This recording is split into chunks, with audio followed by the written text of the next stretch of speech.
Hi viewers, welcome to LMS Solution. Today we are going to see about how to use single phase and three-phase transformer in MATLAB Simulink.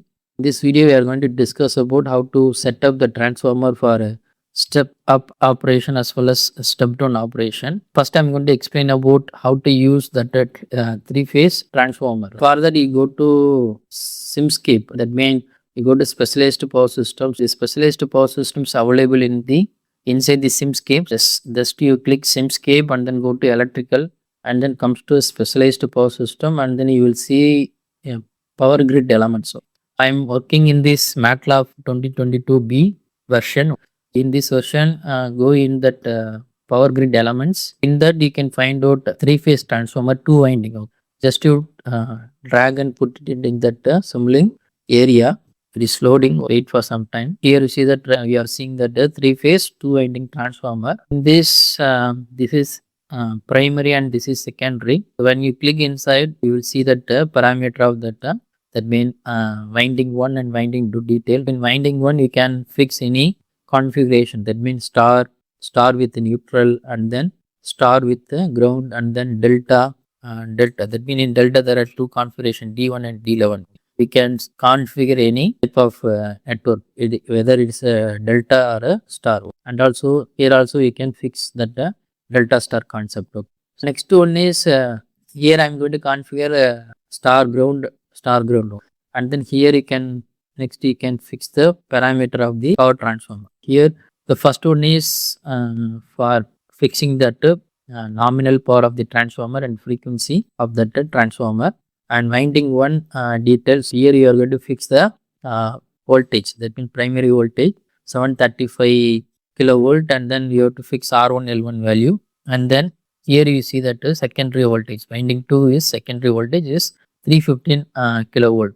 This is configured in the form of step down concept, and then you will see that different parameter like magnetization resistance and magnetization inductance. Here you have to fix the values for a power, frequency, and then voltage, primary voltage and the secondary voltage, everything. Next you need to provide input for this. For that I am going to use three-phase programmable voltage source. Here I am going to use three-phase programmable voltage source. I am going to connect this here. Before connecting this one, so I am going to use ground. Ground is to connect that the source neutral. Here you need to measure the primary side voltage and current and secondary side voltage and current. For that I am going for VA measurement. Here is the three-phase VA measurement. Just you to use that three-phase VA measurement, and then so just to connect input A, B, C. Next I am going to connect the same thing in the secondary also. Next I am going to need to connect some load. For that I am going to use RLC load. Just you have to use three-phase series RLC load. Here I am going to fix the first you have to find out the voltage. Here is voltage is 315 kilovolt. Just you have to use 315. The frequency will be 60 Hz. And then here I am going to specifying that the power I am going to fix around 100 kilowatts. So next I am going to connect this load here. Next thing we need to see the result. For that I am going to use scope.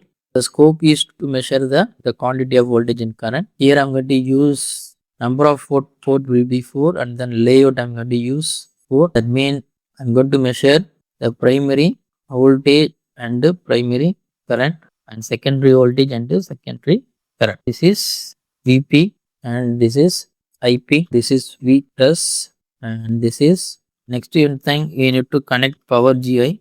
To connect Powergui, and then I am going to fix the timing will be 0.1 second. Now you have to check the result of the system. Before that, here we need to fix the primary voltage. Primary, that means voltage that should be matched with that primary. Here I am going to fix input. Just you have to copy this primary voltage and then paste in here. Now you check the result.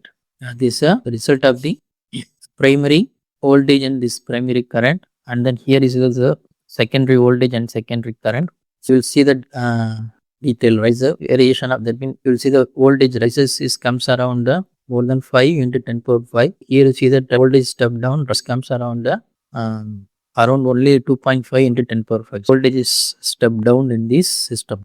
Next I am going to same system I am going to change to step up operations. Here I am going to change this one to 315 kilovolt, and then this is 735 kilovolt. This is 315 and load is 735. Again, I am going to check the response for the step up operation. Now you see that the voltage comes around only 2.5 into 10 power 5, but here that secondary voltage comes around more than 5 into 10 power 5. That means the voltage is step up from around 2.5 to 5 something. Now that transformer works in the step up operation mode. This is the way of you can configure. That means you need to fix the that means power rating, frequency, and then primary and the secondary voltage. This is the working of this 3-phase 2-winding transformer. Thanks for watching our videos. Kindly subscribe our channel and also click bell icon for notification about upcoming videos. Thank you. Thank you so much. Bye bye.